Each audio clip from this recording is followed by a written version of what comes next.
আসসালামু আলাইকুম সবাইকে। ইটস মি মাহি, চলে এসেছি আপনাদের সাথে নতুন একটা ভিডিও নিয়ে। আজকে আমি আপনাদেরকে দেখাবো কিভাবে সহজে স্পেশাল লইট্টা মাছ রান্না করা যায়। লইট্টা মাছ তো এক একজন এক একভাবে খায়, কিন্তু এই রেসিপিটা ট্রাই করলে আপনারা বাসায় অনেক অল্প সময়ে একটা মজাদার নতুন ধরনের একটা লইট্টা মাছের আইটেম রেসিপি খেতে পারবেন। তো এর জন্য আমি প্রথমে নিয়ে নিয়েছি লইট্টা মাছ। আমার এখানে 1 কেজি পরিমাণে লইট্টা মাছ আছে, আর যেগুলোকে আমি অনেক বড় বড় পিস করে কাটছি, কারণ এগুলোকে আমাদেরকে ফ্রাই করতে হবে, যা ছোটো পিস করলে ভেঙে যাবে। তো এখন মাছগুলোকে আমি এখানে হলুদ, তারপর লবণ আর ভিনেগার দিয়ে ভালো করে প্রথমে ধুয়ে নেব। ধুয়ে এগুলো থেকে পানি যেইগুলো আছে ওইগুলো সবগুলো ঝরিয়ে নেব।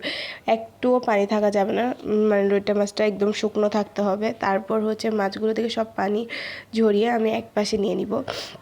আর যারা আমার ইউটিউব চ্যানেল থেকে দেখতেছো তারা একটা লাইক দিয়ে আমার ভিডিওটা পুরো দেখবা। আর এরপর আমি একটা বোলে নিয়ে নিব 1 কাপ পরিমাণের ময়দা। তারপর এখানে দিয়ে দিব 1.5 টেবিল চামচ কর্নফ্লাওয়ার। আর এখানে আমি 1 কাপ ময়দার জন্য 1.5 টেবিল চামচ কর্নফ্লাওয়ার দিয়েছি। তারপর দিয়ে দিব আদা আর রসুন পেস্ট, তারপর লবণ, মরিচ মশলা, হলুদ, এই 3টা পেস্ট দিয়ে, আর একটু এখানে জিরে গুঁড়ো দিব। জিরে গুঁড়োর ফলে একটা আলাদা একটা অথেন্টিক ফ্লেভার আসে এই রেসিপিটাতে। আর শুকনো উপকরণগুলোকে সবগুলো ভালো করে মিক্স করে আমি এখানে দিয়ে দিব নর্মাল টেম্পারেচারের পানি। আর এখানে আপনারা নর্মাল টেম্পারেচারের পানি কম কম করে দিবেন। একসাথে যদি বেশি পানি দিয়ে দেয় তাহলে পেস্টটা একদম পারফেক্ট যে পেস্টটা হবে ওটা হবে না। আর এগুলো আমি বিটারের সাহায্যে ভালো করে বিট করে নিই, মানে ভালো করে নাড়াচাড়া করে। আপনারা চাইলে কাঁটা চামচ ইউজ করতে পারবেন। মানে পেস্টটাকে অনেক ভালো করে আপনাদেরকে পেস্টটা রেডি করতে হবে, কারণ এই পেস্টটাই এই মাছের জন্য, মানে মাছের গায়ে পুরোপুরি সম্পূর্ণ পুরো লইট্টা মাছের গায়ে প্রতিটা মাছের জন্য ভালো করে মাছে মাখায় নিতে হবে, কারণ এর ফলে মাছগুলো অনেক বেশি ক্রিস্পি হবে আর খেতেও অনেক বেশি মজা হবে।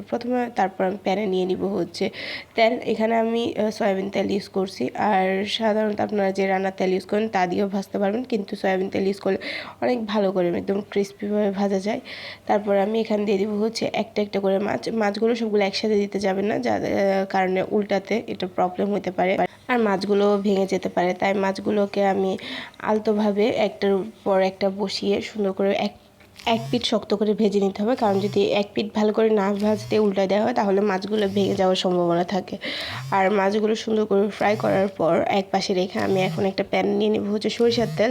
এখানে চাইলে আপনারা সয়াবিন তেল ইউজ করতে পারবেন। তারপর এখানে পেঁয়াজ দিব। পেঁয়াজটা একটু বেশি পরিমাণে দিব, কারণ এই মাছের জন্য পেঁয়াজটা বেশি দিলেই মাছটা বেশি মজা হয়। তারপর একটু আদা চামচ, হাফ টেবিল চামচ রসুন বাটা, আদা বাটা, রসুন বাটা ভালো করে তেল আর পেঁয়াজের সাথে মিক্স করে নেব, যাতে এদের স্মেলগুলো চলে যায়।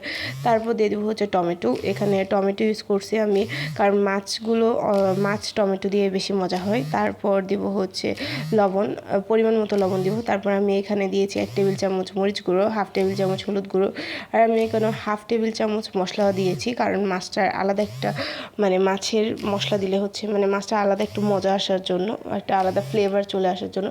আর এগুলোকে অনেকক্ষণ ভালো করে কষা নিতে হবে। এই পর্যায়ে যখন এইভাবে তেল উপরে চলে আসবে, মানে টমেটোটা, স্পেশালি টমেটো যেটা দিয়েছি ওটা নরম হতে হবে। নরম হলে আমি এখানে দিয়ে দিব দই। এখানে আমি টক দই ইউজ করছি, কেউ যদি চায় মিষ্টি দই ইউজ করতে পারবে, যার যেটা ইচ্ছা। তারপর দিয়ে দিব জিরে গুঁড়ো। জিরে গুঁড়ো দিলে এখানে একটা শাহি ফ্লেভার আসে, যা আমাদের মাছ যে রেসিপিটা রেডি করতেছে ওটার একটা আলাদাই ফ্লেভার বাড়িয়ে দেয়।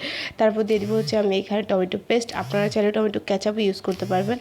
আর টমেটো কেচাপ ইউজ করলে এখানে এক্সট্রা লবণ, এক্সট্রা চিনি বেশি থাকে, তাই আমি এখানে টমেটো পেস্টটা ইউজ করছি। তারপর দিয়ে দিব কাঁচামরিচ। আপনারা এখানে কাঁচামরিচের পরিমাণ কম বেশি দিতে পারবেন। তারপর আমি সেই ভাজা মাছগুলোকে দিয়ে দিব। ভাজা মাছগুলোকে এই টাইমে কোনো নাড়াচাড়া করা যাবে না, কারণ মাছগুলো ভেঙে যেতে পারে। তারপর আমি এখানে পানি দিয়ে কিছুক্ষণ রান্না করে নেব।